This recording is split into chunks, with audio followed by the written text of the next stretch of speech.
Salam sejahtera tuan-tuan dan puan-puan, saudara-saudari sekalian, apa kabar semua? Nama saya ialah Dr. Lee dan saya berasal dari Bukit Mentajam. Buat masa ini saya tinggal di Kluang Johor. Jadi selamat menyertai program saya di mana saya sedang memuat naik buku saya yang kedua, Dr. Lee's Method. Buku yang diterbitkan dalam dua bahasa, yaitu bahasa Melayu dan bahasa Inggeris. Di bahagian penerangan. Jadi bahagian penerangan semua saya buat dua bahasa supaya senang kita memahami.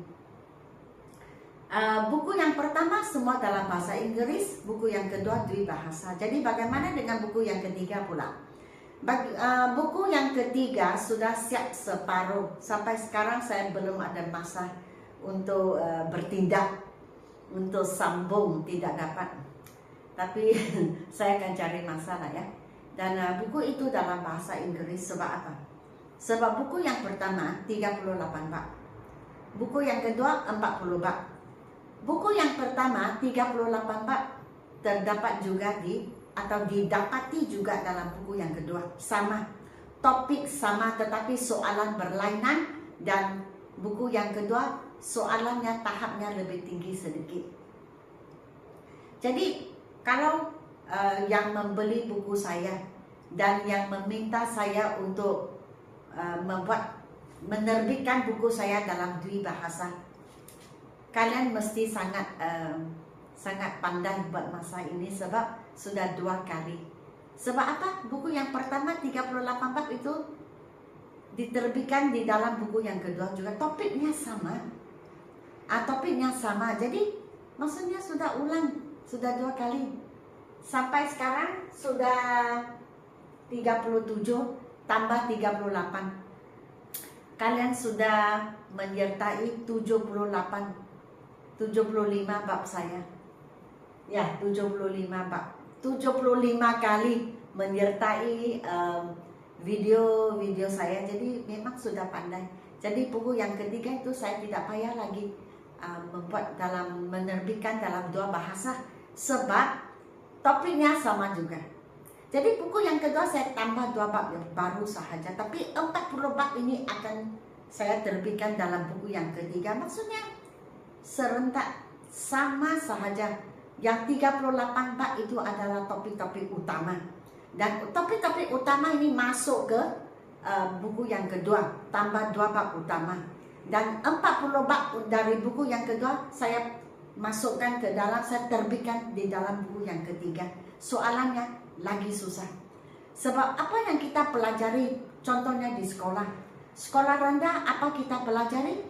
Sekolah menengah pelajari juga. Sampai ke universiti menggunakan apa yang kamu pelajari untuk menulis email, menulis assignment. Waktu bekerja menggunakan sama juga topik-topiknya seperti and the, and, but, so, because, in, on, under, over, semua digunakan. Sebab itu buku saya begitulah. Seperti semua topik dari bab yang pertama sampai ke penghabisan itu diulangi dan ulangi. Tetapi soalannya semakin mencabar, semakin susah. Jadi sudah sampai ke bab ke-37, maksudnya kamu pun sudah menyertai 75 bab buku saya grammar. Oke, sebab grammar kalau sampai ke penghabisan pun saya rasa tidak lebih daripada 60 bab. Oke, so kita tengoklah. Jikalau kalian ada buku yang kedua ini, yang level 2, sila ke muka surat atau ke halaman 120. Dan ini adalah exercise video yang terakhir untuk bab ke-37. Sebab ini habis, kita pun sampai ke bab ke-38. Memang kita sudah sampai ke penghabisan. Sebab habis buku ini 40 bab.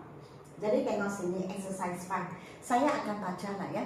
So, I shall menjadi I'll, he has menjadi his, it is menjadi its, you will menjadi you'll, I have menjadi I've, where has menjadi west, I will menjadi I'll, Where has menjadi where's 2 kali.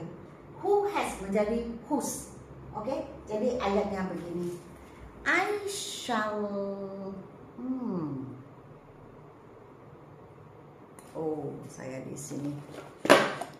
So, saya akan ke buku ini sekarang, muka surat atau halaman 120.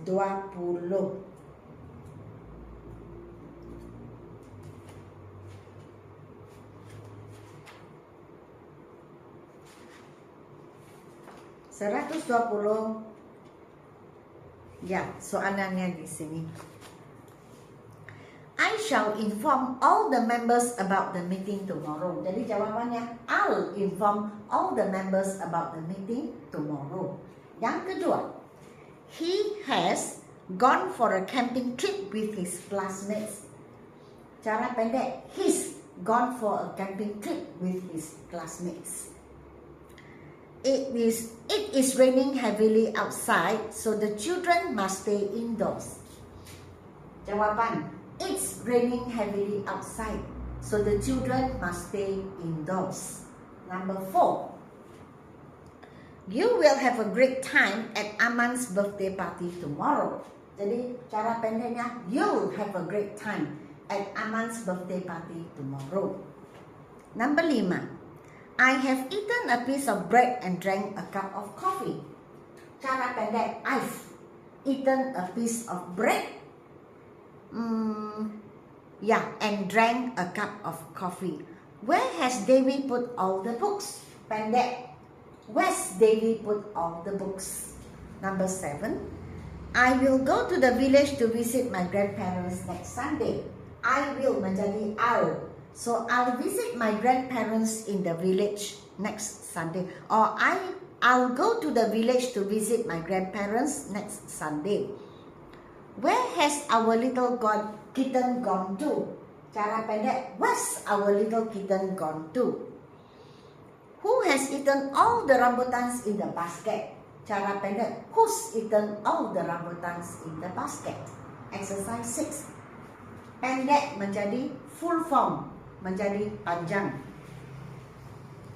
There's someone standing outside Raman's house. Cara panjang, there is someone standing outside Raman's house. Number 2.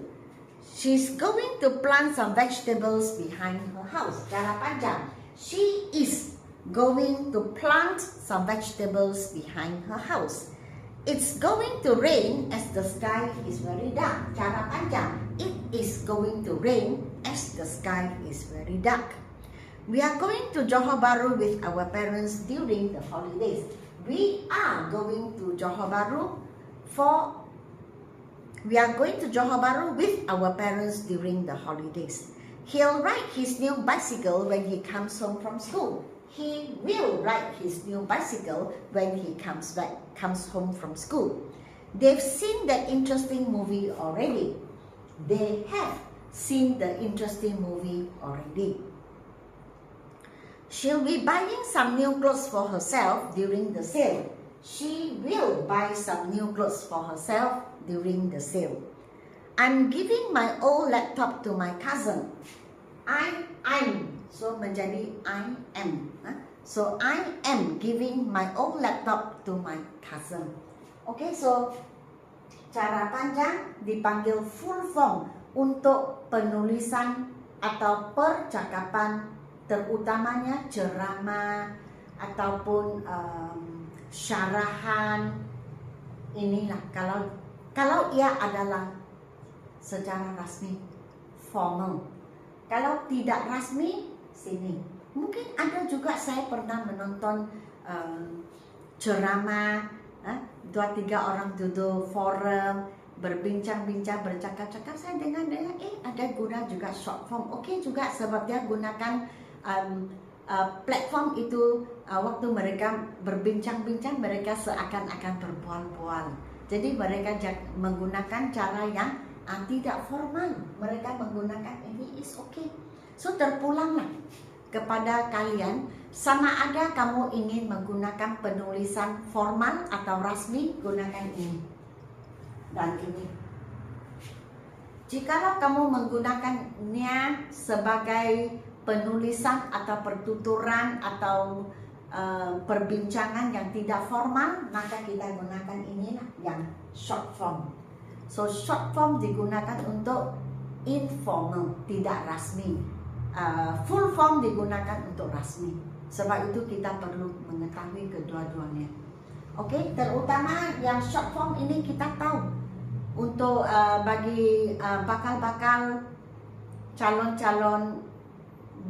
calon-calon SPM dan STPM MUWET, waktu kamu membuat penulisan, ada email, membalas email atau surat tidak rasmi, gunakan inilah, gunakan ini.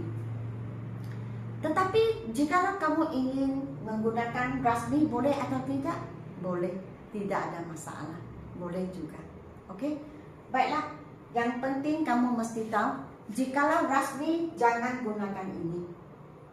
Terutama yang bekerja, kamu ingin tulis ke syarikat yang ada urus niaga dengan syarikat, kamu jangan gunakan short form, gunakan yang full form ataupun rasmi. Perkataannya ditulis, jangan secara pendek, itu sahaja. Oke, jadi sekian, terima kasih.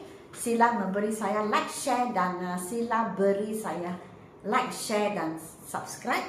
Dan buku ini pun sudah ada, sekarang sudah sampai yang baru saya baru dicetak lah, ya. Jadi jikalau kamu ingin membeli, sama ada buku yang kedua ini Dwi Bahasa atau buku pertama ini level 1, atau kedua-duanya boleh. Sekarang sudah oke, sudah cukup buku, sila WhatsApp kepada saya lah. Dan jikalau kalian ingin belajar pertuturan ataupun lisan, pergilah ke TikTok saya ataupun ke Instagram saya, ya. Dan baru-baru ini juga saya sedang sibuk memuat naik kaedah menjawab MUWET, Malaysian University English Test. Setiap bahagian, reading, writing, speaking, listening, bagaimana menjawab, bagaimana mendapat sekurang-kurangnya band 3. Band 2 tidak boleh, band 1 dan band 2 kita kira masih below average.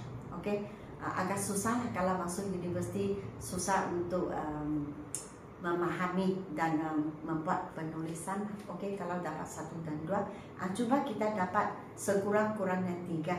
Dan jikalau kalian ingin mengambil kursus yang contohnya sains ataupun law, undang-undang, pastikanlah kita dapat 4 ke atas. Oke, baiklah, sekian, terima kasih. Dan kita berjumpa lagi lesson 38. Oh ya, sebelum saya terlupa, jikalau tempat kamu, terutama guru-guru yang duduk di hadapan saya, jikalau kamu mempunyai sesiapalah yang ingin belajar, jikalau ada banyak orang, banyak kumpulan, saya boleh pergi ke tempat kamu untuk mengajar secara face to face ataupun bersemuka. WhatsApp kepada saya. Oke, tetapi kalian dikenakan membayar yuran. Jikalau duduk di hadapan YouTube, itu oke lah, itu percuma. Tapi jikalau saya mesti pergi ke tempat kalian, memang mesti dikenakan yuran.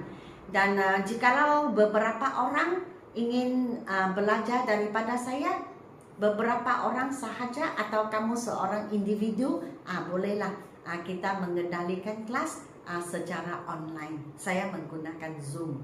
Oke, sekian, terima kasih.